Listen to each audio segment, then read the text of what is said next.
What if I told you that a queen who never said, "Let them eat cake," is now running the United States from a gilded penthouse while your child goes to bed hungry? Stay with me. Let them eat cake, Marie Antoinette. A myth, mostly, but the myth became real the moment a president looked at a nation of people choosing between insulin and rent and decided the solution was brioche.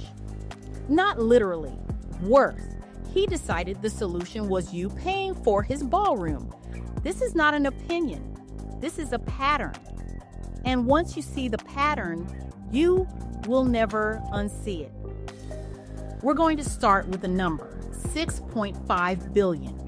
That is President Trump's net worth as of May 2026.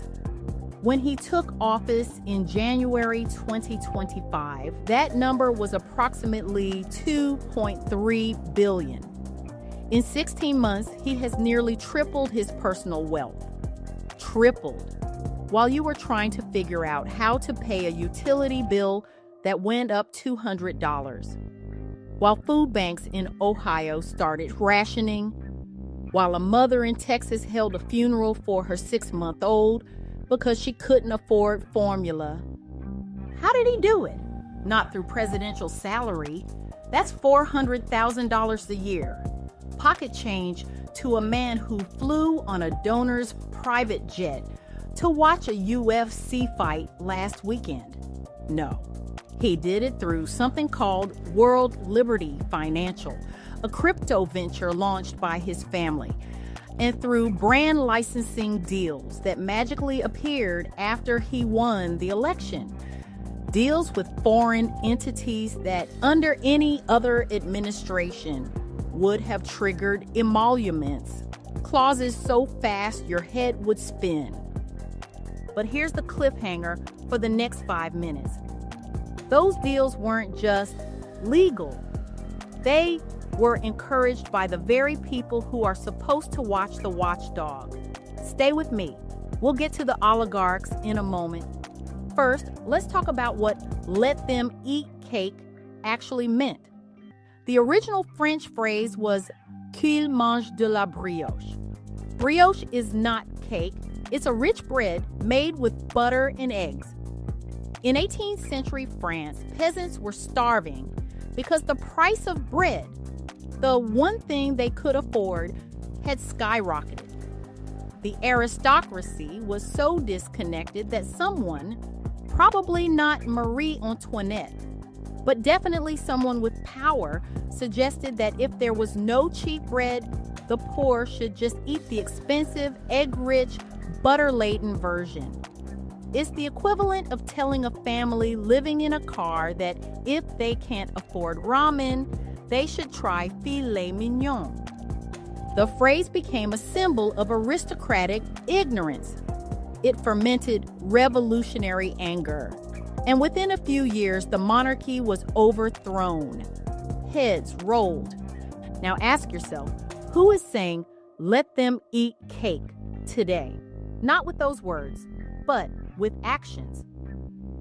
On January 20th, 2025, Donald Trump stood on the Capitol steps for his second inauguration. Behind him, arranged like royal courtiers, were not politicians. They were billionaires.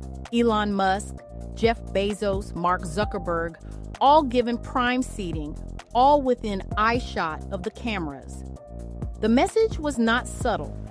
These are my people now. Critics called them the Broligarchy, a tech-funded oligarchy with direct access to the Oval Office. Musk had already spent over $200 million supporting Trump's campaign. Bezos killed the Washington Post's endorsement of Kamala Harris. Zuckerberg famously called Trump badass after an assassination attempt. They weren't there to celebrate democracy. They were there to show loyalty. And loyalty in Trump's world is a two-way street. You kneel, he rewards you. Within weeks, Musk companies received fast-track government contracts.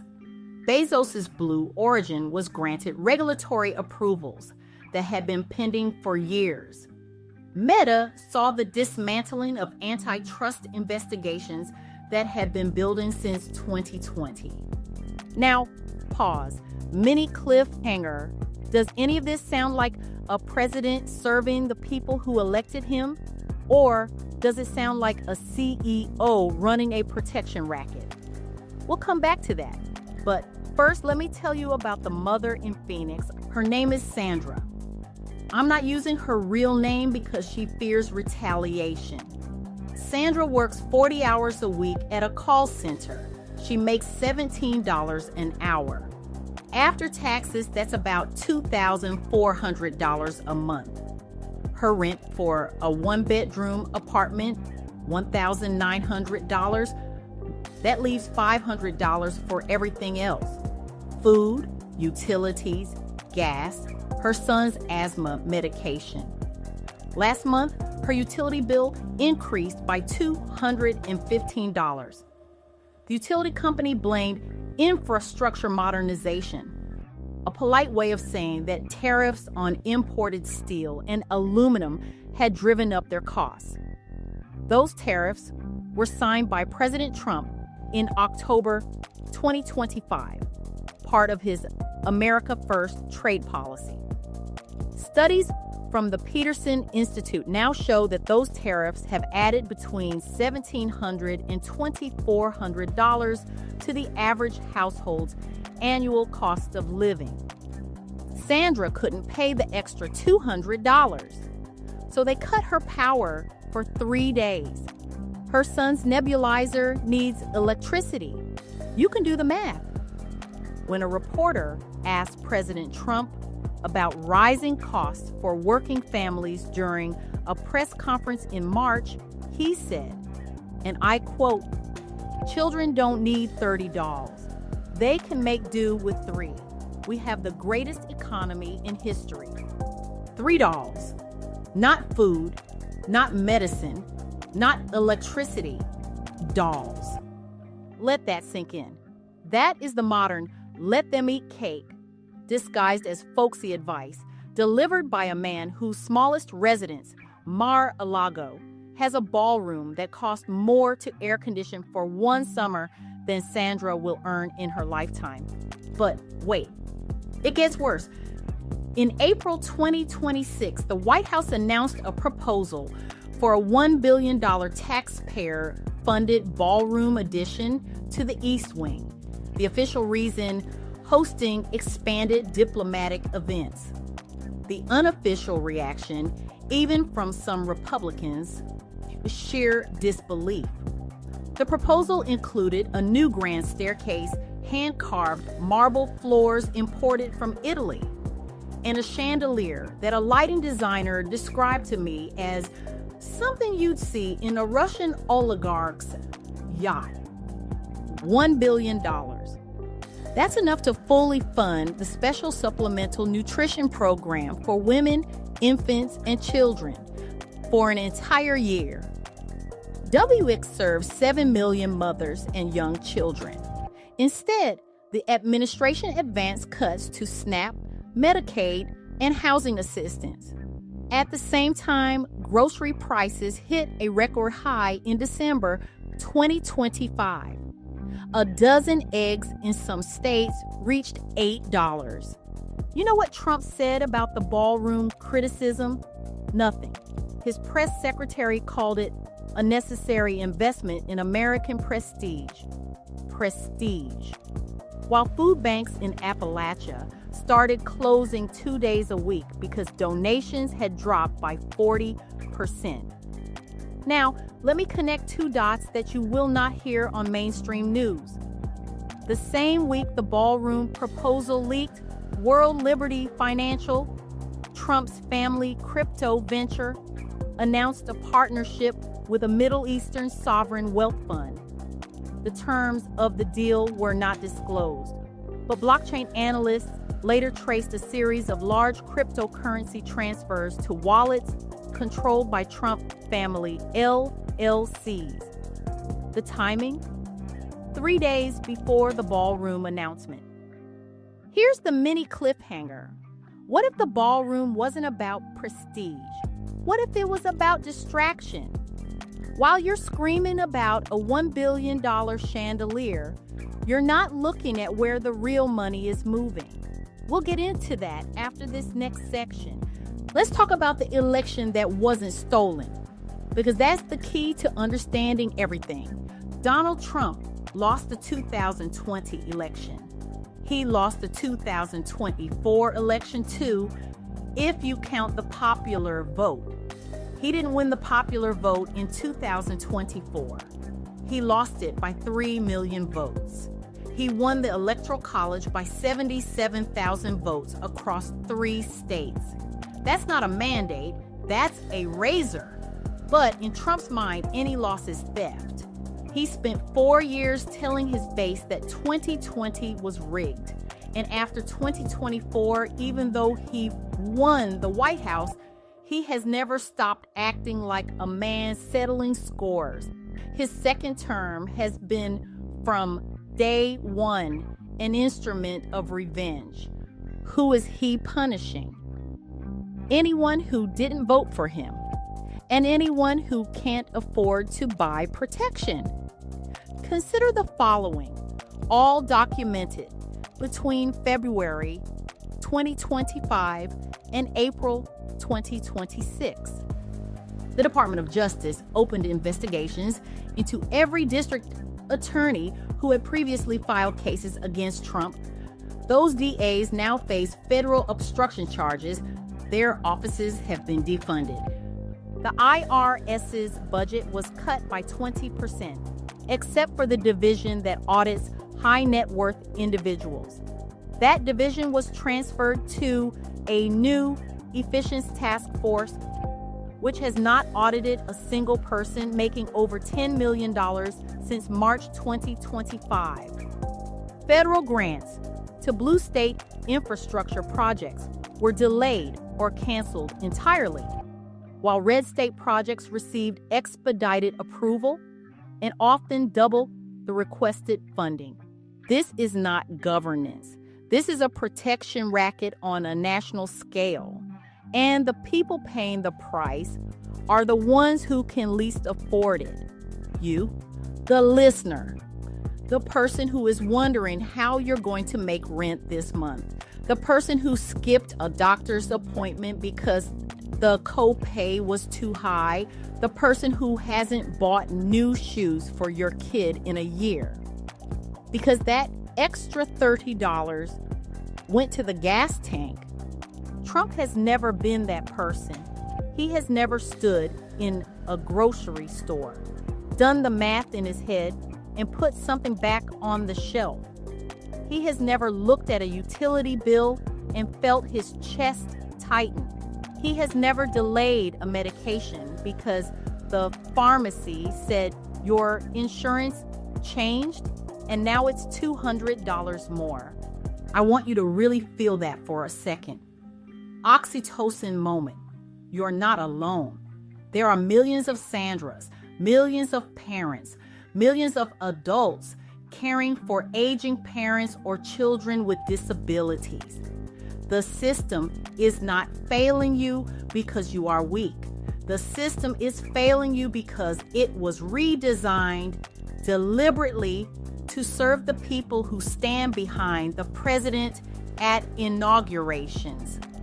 Now, here's where the algorithm wants you to stop listening, but don't, because the next piece is the most important.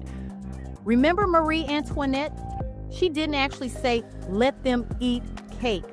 The phrase was attributed to her by revolutionary propagandists after her death. But here's the chilling truth. Even though she never said it, she did live as if she had. She spent fortunes on dresses and gambling while Paris starved. She built a fake peasant village, the Hameau de la Reine, where she and her ladies could play milkmaid while actual milkmaids couldn't afford bread.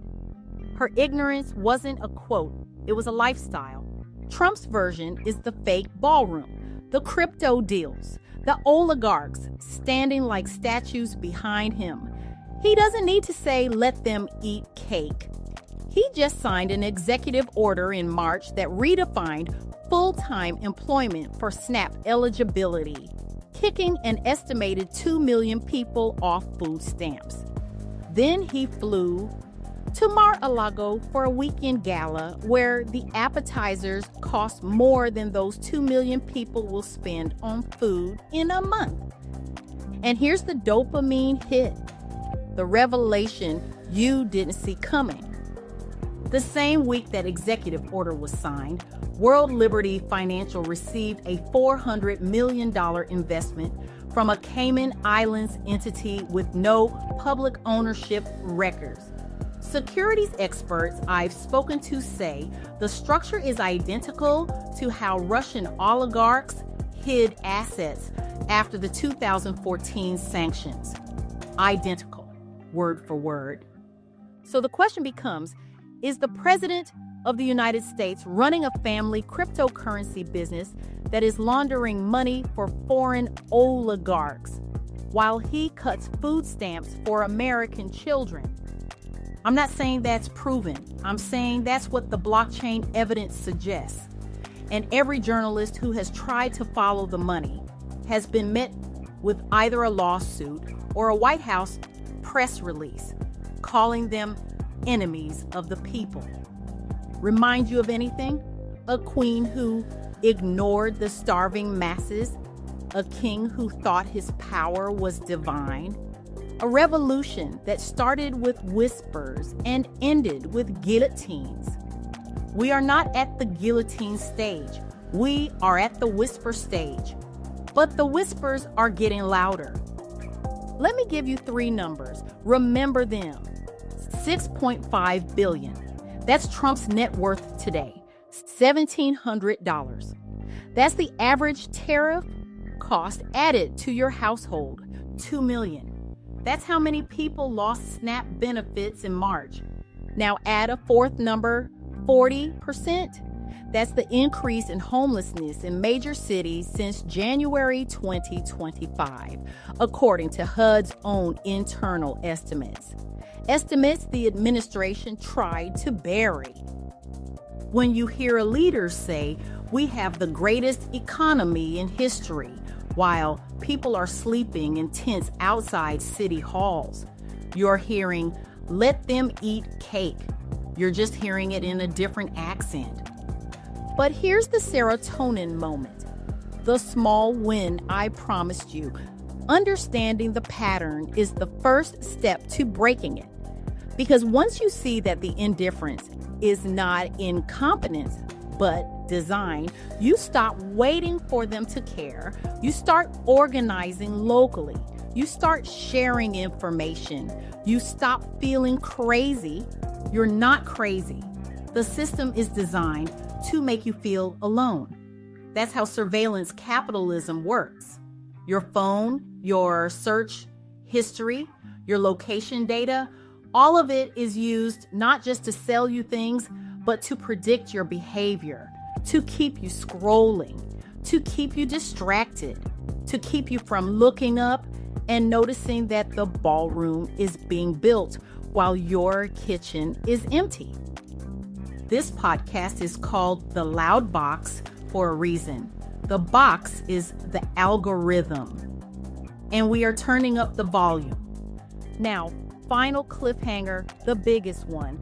I've told you about the wealth surge, the tariffs, the ballroom, the crypto, the hunger.